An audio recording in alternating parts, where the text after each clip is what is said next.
कई बार शोले राख में दबे हुए होते हैं, आग को बुझा हुआ नहीं समझा जाना चाहिए।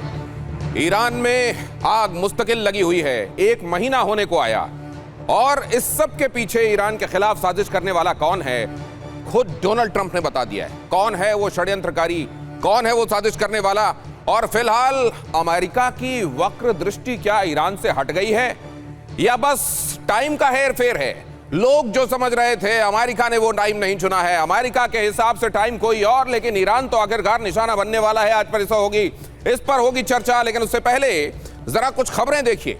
ये खबरें आपको ईरान के मामले को समग्रता में देखने के लिए एक माहौल देंगी। ईरान प्रदर्शन पर ब्रिटिश अखबार द सन का क्या दावा है? ईरान प्रदर्शन को लेकर ब्रिटिश अखबार द सन का दावा, ईरान में अब तक 16,500 लोगों का कत्लेआम। 16,500 लोग ईरान में मारे गए हैं, यह द सन का दावा है। यह एक ब्रिटिश टेबलॉइड है जो यह दावा कर रहा है कि 16,500 लोग इसमें मारे गए हैं। ईरान में 3,60,000 से ज्यादा लोग घायल हैं। 1,000 से ज्यादा प्रदर्शनकारियों पर पैलेट गन का इस्तेमाल हुआ है। 1,000 से ज्यादा प्रदर्शनकारियों पर पैलेट गन का इस्तेमाल हुआ है। 30 लाख से ज्यादा लोग घायल हैं और 16,000 से ज्यादा लोग मारे गए हैं। यह है द सन का दावा। अब अगली खबर देखिए। ईरान में मौत के आंकड़ों पर सरकार का दावा क्या है? प्रदर्शन के दौरान अब तक 5,000 लोगों की मौत के बारे में सरकार बता रही है। मरने वालों में 500 सुरक्षा कर्मी भी शामिल हैं। यह बताया जा रहा है कि सारे प्रदर्शनकारी थे 5,000 जो मारे गए, ऐसा नहीं है। इनमें से 500 प्रदर्शनकारी नहीं बल्कि सुरक्षा एजेंसियों से जुड़े हुए लोग थे। उस हिसाब से मारे गए प्रदर्शनकारियों का आंकड़ा 4,500 ये सरकार बता रही है। जबकि इसके उलट आप एजेंसीज के दावे देखें, न्यूज एजेंसीज के दावे देखें, द सन का दावा देखें तो वो करीब 17 लाख लोगों के 17,000 लोग, माफ कीजिए, ऐसे मारे गए ये बताया जा रहा है। 16,000 से ज्यादा और 30 लाख से ज्यादा लोग घायल हुए हैं ये भी कहा जा रहा है।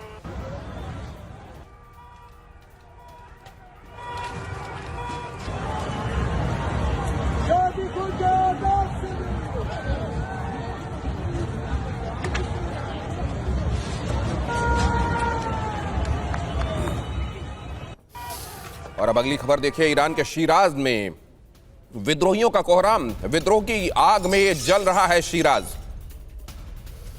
प्रदर्शनकारियों ने कई इमारतों में आग लगाई। भीषण आगजनी में सैकड़ों गाड़ियां खाक हुई हैं। आज भी ईरान जल रहा है। शिराज से आई तस्वीरें हम आपके सामने रख रहे हैं। शिराज समेत पूरे फार्स प्रांत में दहशत है। यह एक स्टेट है, शिराज यहीं पर आता है। पूरे फार्स में, इस स्टेट में दहशत है। गाड़ियों को आग के हवाले कर दिया गया है और 28 दिसंबर से शुरू हुआ विरोध प्रदर्शनों का यह सिलसिला अब भी ये चल रहा है। हालांकि बीच में ये अपने चरम पर पहुंचा, इस समय उसके मुकाबले कम। लेकिन अगर आप ऐसा समझ रहे हैं, असल में प्रदर्शनकारियों को ये लग रहा था कि जैसे ही उनका प्रदर्शन चरम पर पहुंचेगा एक स्थिति ऐसी आएगी कि अमेरिका उसमें इंटरवीन करेगा। और अब प्रदर्शनकारी बल्कि ये कह भी रहे हैं कि हमको अमेरिका ने निराश किया है। तो क्या यहां के प्रदर्शनकारियों को अमेरिका से मदद की अपेक्षा थी? क्या उन्होंने वेनेजुएला में अमेरिका का रोल देखने के बाद यह तय किया था कि वो ईरान में प्रदर्शन करेंगे? और अमेरिका ने क्या वाकई उनको एक खास मौके पर डिसअपॉइंट किया है, या अमेरिका अपनी स्कीम ऑफ थिंग्स के हिसाब से चल रहा है? जिन ईरान में रहने वाले लोगों को यह लगता है कि अमेरिका उनके हिसाब से चीजों में किसी समय हस्तक्षेप करेगा, ऐसा समझना उनकी भूल, उनकी गफलत है। आगे खबर देखिए। IRGC पर विद्रोहियों का डायरेक्ट अटैक। ये जो विद्रोही हैं, इन्होंने ईरान के जो रेवोल्यूशनरी गार्ड कॉर्प्स हैं उन पर कैसे डायरेक्ट हमला किया है। IRGC के बासिज फोर्स हेडक्वार्टर पर हमला हुआ है। तेहरान में बासिज हेडक्वार्टर में आग लगाई गई। ये इस पूरे विरोध प्रदर्शन के दौरान जो पिछले करीब 25 दिनों से चल रहा है, ये पहली बार नहीं है कि बासिज फोर्सेस के बासिज हेडक्वार्टर पर IRGC के ये आग लगाई गई है। कई बार प्रदर्शनकारियों ने IRGC के हेडक्वार्टर को निशाना बनाया है। विद्रोहियों ने हेडक्वार्टर में बंद कैदियों को छुड़ाया। इजराइल डेजर्ट इंटेलिजेंस का यह बड़ा दावा है कि न सिर्फ हेडक्वार्टर को निशाना बनाया गया बल्कि जो लोग यहां डिटेन करके रखे गए थे उनको भी छुड़ा ले गए प्रदर्शनकारी। पिछले करीब 22 दिनों से यह विद्रोह की आग यहां जल रही है।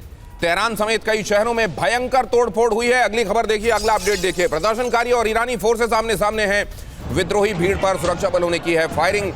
भीषण आग में कई सरकारी ठिकाने तबाह हुए हैं। ये जो भीषण आग है, कई सरकारी ठिकाने इसमें तबाह हुए, कई प्राइवेट बिल्डिंग्स इसमें निशाना बनाई गई।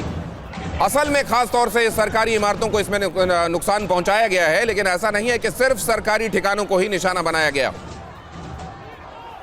22 दिनों से लगातार जल रहा है ईरान। कौन है वो षड्यंत्रकारी जो ईरान को सुलगा रहे हैं? क्या ये सत्ता में तब्दीली देखना चाहने वाले ईरान के अपने बाशिंदे हैं या इसके पीछे कुछ बाहरी इन्वॉल्वमेंट भी है? और यहां देखिए, खामनेई के गृह शहर में जबरदस्त हिंसा का तांडव देखने को मिला है। खामनेई के अपने गृह शहर में, अपने जहां से वो ताल्लुक रखते हैं उस शहर का हाल देखिए। विद्रोहियों के सैलाब से कांपा ईरान का मशहद। फायरिंग के बीच सुरक्षा बलों से भिड़े प्रदर्शनकारी। फायरिंग हो रही थी, उस बीच भी प्रदर्शनकारी बजाय तितर बितर होने के, वहां से भागने के, सुरक्षा बलों से भिड़ गए। विद्रोहियों ने ईरान का झंडा उतारा, कई इमारतें जलाई। ईरान का मौजूदा झंडा उतार दिया गया, कई इमारतें जला दी गई। आईआरजीसी ने जारी किया हिंसा का वीडियो। यहां हुई हिंसा का वीडियो आईआरजीसी ने खुद जारी किया है। ये जो तस्वीरें मैंने आज आपको ईरान से दिखाई, अलग अलग जगहों पर लगी हुई आग दिखाई, बाहरी ताकतों के संदर्भ में जो बातें चल रही हैं और ईरान के भीतर जो स्थितियां देखने को मिल रही हैं वो मैंने आपके सामने रखा। मेहमानों के पास चलेंगे, उनका नजरिया जानने के लिए ये क्यों हो रहा है, ये कब तक होता रहेगा और अमेरिका का इंटरवेंशन कब देखने को मिलेगा, या अमेरिका अब इंटरवीन नहीं करेगा और इंटरवीन नहीं करने के पीछे कुछ पुख्ता वजहें भी हैं क्या? एयर कमोडोर कार्तिकेय काले हमारे साथ जुड़ रहे हैं, हमारे साथ प्रोफेसर अमिताभ सिंह जुड़ रहे हैं, हमारे साथ डॉक्टर शुभदा चौधरी खासतौर से मिडिल ईस्ट मामलों की जानकार है, हमारे साथ जुड़ रही हैं। डॉक्टर इरशाद अहमद खान पीएमएलएन के नेता हैं, पाकिस्तान से हमारे साथ जुड़ रहे हैं। पाकिस्तान जो कि बॉर्डर, एक लंबा बॉर्डर जिसका जुड़ता है ईरान के साथ। और यह भी कहा गया कि क्या पाकिस्तान से गए हुए लोग भी ईरान के इन प्रदर्शनों को एक खास शक्ल देने के लिए सक्रिय हैं, उनसे भी हम जानेंगे। और इसके अलावा विभूति झा हमारे साथ जुड़ रहे हैं, रिपब्लिकन उम्मीदवार रहे हैं, अमेरिका से हमारे साथ इस वक्त जुड़ रहे हैं।